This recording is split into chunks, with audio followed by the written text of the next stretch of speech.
সুপ্রিয় একাদশ শ্রেণীর শিক্ষার্থী বন্ধুরা, মধ্যযুগের বাংলা সমাজ ও সাহিত্যের প্রধান ধারা থেকে আজকে অষ্টম পর্বের আলোচনায় আমি তোমাদের সামনে গোবিন্দ দাশের রচনাবলী এবং গোবিন্দ দাস সংক্রান্ত বিশদ আলোচনা অর্থাৎ 55টি এমসিকিউ প্রশ্ন উত্তর তোমাদের সামনে আলোচনা করতে চলেছি। এখান থেকে তোমরা 100% কমন পাবে, এতে কোনো সংশয় নেই। চলো দেখে নিই আজকের 55টি প্রশ্ন উত্তর। প্রথম প্রশ্ন, গোবিন্দ দাস কবিরাজ কোন সময়ের কবি? চৈতন্য পরবর্তী যুগের কবি বা চৈতন্যোত্তর যুগের কবি, একই কথা। নেক্সট, গোবিন্দ দাস কবিরাজ কোন শতকের কবি? আনুমানিক ষোড়শ শতাব্দীর দ্বিতীয়ার্ধের কবি। নেক্সট, গোবিন্দ দাস কোন খ্রিস্টাব্দে জন্মগ্রহণ করেন? আনুমানিক 1537 খ্রিস্টাব্দে জন্মগ্রহণ করেন। গোবিন্দ দাসের জন্মস্থান কোথায়? আনুমানিক বর্ধমান জেলার শ্রীখণ্ড গ্রামে তিনি জন্মগ্রহণ করেছিলেন। কবি কার বাড়িতে জন্মগ্রহণ করেন? মাতামহ দামোদরের বাড়িতে। গোবিন্দ দাসের পিতার নাম কি? চিরঞ্জীব। গোবিন্দ দাসের মাতার নাম কি? সুনন্দা দেবী। 8 নম্বর, কবির বড় ভাইয়ের নাম কি? কবিরাজ রামচন্দ্র। নেক্সট, গোবিন্দ দাসের পত্নীর নাম কি? মহামায়া। কবির পুত্রের নাম কি? দিব্যসিংহ। গোবিন্দ দাসের পদবী কী ছিল? সেন। গোবিন্দ দাস কী ধরনের কবি ছিলেন? রূপদক্ষ কবি ছিলেন। গোবিন্দ দাস কার শিষ্য ছিলেন? এই কিটা এক্সট্রা চলে এসেছে, এটা হবে না। গোবিন্দ দাস কার শিষ্য ছিলেন? শ্রীনিবাস আচার্যের শিষ্য ছিলেন। 14, খেতড়ি মহোৎসবে কবি কার দ্বারা অভিনন্দিত হয়েছিলেন? নিত্যানন্দের পুত্র বীরভদ্রের দ্বারা অভিনন্দিত হয়েছিলেন। 15 নম্বর, বৈষ্ণব পদাবলী সাহিত্যে গোবিন্দ দাস কোন রূপে প্রতিষ্ঠিত? সাধক এবং ভক্ত রূপে। কোন গ্রন্থে গোবিন্দ দাসের পদগুলি সংকলিত হয়েছে? পদকল্পতরুতে। নেক্সট, গোবিন্দ দাস রচিত একটি নাটকের নাম লেখো। সঙ্গীত মাধব। গোবিন্দ দাস রচিত কাব্যের নাম কি? কর্ণামৃত। 19, গোবিন্দ দাসকে কি নামে অভিহিত করা হয়? দ্বিতীয় বিদ্যাপতি নামে অভিহিত করা হয়। কোন কোন বিষয়ে গোবিন্দ দাস বিদ্যাপতির সার্থক উত্তরসূরি হয়ে উঠেছেন? ব্রজবুলিতে পদ রচনা, অলঙ্কারের প্রয়োগ নৈপুণ্য, ছন্দকুশলতা, চিত্রসৃষ্টি ও সঙ্গীতময়তা, ভাষার মাধুর্য ও রহস্যময়তায় গোবিন্দ দাস বিদ্যাপতির সার্থক উত্তরসূরি হয়ে উঠেছেন। 21, গোবিন্দ দাসের পদে কিসের অনুসরণ লক্ষ্য করা যায়? শ্রী চৈতন্য প্রবর্তিত গৌড়ীয় বৈষ্ণব ধর্মের বৈশিষ্ট্য লক্ষ্য করা যায়। 22, রাধাকৃষ্ণের কোন লীলা পরিকল্পনার পথিকৃৎ রূপে গোবিন্দ দাস স্মরণীয়? অষ্টকালীয় লীলা। নেক্সট, 23, কোন কোন পর্যায়ের পদ রচনায় গোবিন্দ দাস কৃতিত্ব দেখিয়েছেন? গৌরচন্দ্রিকা, পূর্বরাগ, অভিসার, রসোদ্গার এবং প্রার্থনা পর্যায়ের পদ রচনায়।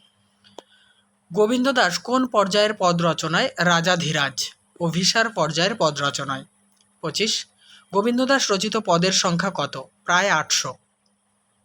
পরের প্রশ্ন, গোবিন্দ দাসের পদ রচনার বৈশিষ্ট্য কী?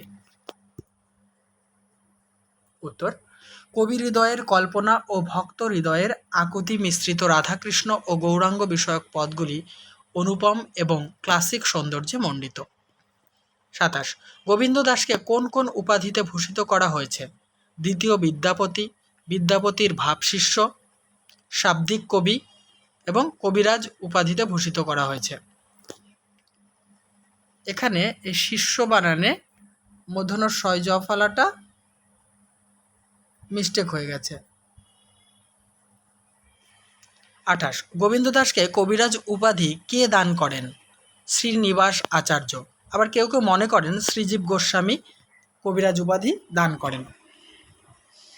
29, কে গোবিন্দ দাসকে দ্বিতীয় বিদ্যাপতি আখ্যা দিয়েছিলেন? পদকর্তা বল্লভ দাস। নেক্সট, গোবিন্দ দাস রচিত সঙ্গীত মাধব নাটকটি কোন ভাষায় রচিত? সংস্কৃত ভাষায় রচিত। 31, সঙ্গীত মাধব কী ধরনের নাটক? ভক্তিমূলক নাটক। এবারে গোবিন্দ দাসের কতগুলি পদ সম্পর্কে আমরা জানব। অভিনব হেম কল্পতরু সঞ্চরু সুরধ্বনি তীরে উজোর, পদটি কোন পর্যায়ের পদ? গৌরাঙ্গ বিষয়ক পদ। 33, নীরদ নয়নে নির্ঘন সিঞ্চনে কোন পর্যায়ের পদ? গৌরাঙ্গ বিষয়ক পদ। 34, করকঙ্কন পণ ফণিমুখ বন্ধন শিখই গুরু পাশে কোন পর্যায়ের পদ? অফিসার পর্যায়ের পদ।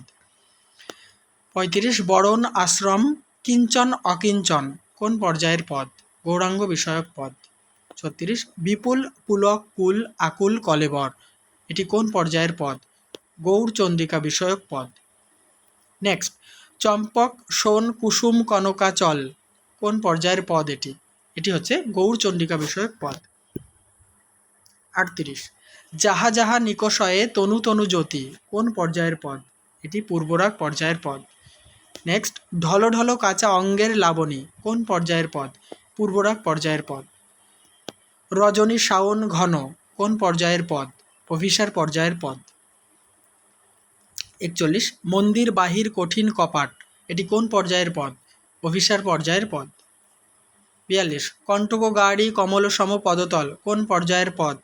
অভিসার পর্যায়ের পদ। এটি ভেরি ভেরি ইম্পর্টেন্ট একটা পদ, অবশ্যই তোমাদের মনে রাখতে হবে। 43 গুণনিধি যদি প্রেম হামে ছোড় কোন পর্যায়ের পদ? মাথুর পর্যায়ের পদ। 44 গোবিন্দ দাসের পদে বাংলার কোন শাসকের নাম পাওয়া যায়? প্রতাপাদিত্যের নাম পাওয়া যায়। 45 গোবিন্দ দাস কোন ধর্মমতে বিশ্বাসী ছিলেন? আনুমানিক প্রথম জীবনে গোবিন্দ দাস শাক্ত ছিলেন, কিন্তু পরবর্তীতে বৈষ্ণব ধর্মে দীক্ষিত হন। কাকে গোবিন্দ দাসের কাব্যগুরু বলা হয়? বিদ্যাপতিকে। 47 গোবিন্দ দাসের মাতামহ দামোদর কোন গ্রন্থ রচনা করেন? সঙ্গীত দামোদর গ্রন্থ রচনা করেন। 48 গোবিন্দ দাসকে কে কবীন্দ্র উপাধি দেন? এটা দান করেন হবে বা দেন জীব গোস্বামী। 49 শ্রীনিবাস আচার্যের কাছে গোবিন্দ দাস কত বছর বয়সে দীক্ষা নেন? 40 বছর। বন্ধুরা আরও কয়েকটি প্রশ্ন উত্তর আলোচনা করব, তার আগে বলি অবশ্যই ভিডিওতে লাইক কমেন্ট এবং শেয়ার করো। চ্যানেলটিতে নতুন হলে সাবস্ক্রাইব করে অল করে দিও, আর পুরনো ভিডিও দেখার জন্য অল টাইম আমার চ্যানেলে প্লেলিস্ট কিন্তু ফলো করবে। আমি প্রতিনিয়ত তোমাদের সিলেবাস ধরে ধরে এরকম আপডেট দিতে থাকি। 50 নম্বর গোবিন্দ দাসের শেষ জীবন কোথায় কেটেছিল? তেলিয়া বুদ্রির পশ্চিম পাড়াতে কেটেছিল। নেক্সট গোবিন্দ দাসের কাব্য রচনার মূল শক্তি কী ছিল? রূপের প্রতি আসক্তি। নেক্সট অভিসারের পদে গোবিন্দ দাস রাজাধীরাজ উক্তিটি কে করেন? শঙ্করী প্রসাদ বসু। পরের প্রশ্ন আধ আধ আধ দিঠি অঞ্চলে কোন পর্যায়ের পদ? পূর্বরাগ পর্যায়ের পদ। 54 চৈতন্য উত্তর বৈষ্ণব পদাবলীর শ্রেষ্ঠ কবির নাম কি? গোবিন্দ দাস। দেখো চৈতন্য উত্তর আর চৈতন্য পরবর্তী কিন্তু একই কথা। শেষ প্রশ্ন কোন শতকে গোবিন্দ দাসের দেহাবসান ঘটে? সপ্তদশ শতকের প্রথম দিকে। তাহলে বন্ধুরা এই আলোচনার সাথে সাথে তোমাদের গুরুত্বপূর্ণ ক্লাসটি শেষ করলাম। 100% কমন পাবে তোমরা আমার এই আলোচনা থেকে। দেখতে থাকো, সঙ্গে থাকো বিশেষ টিউটোরিয়াল ইউটিউব চ্যানেলটি।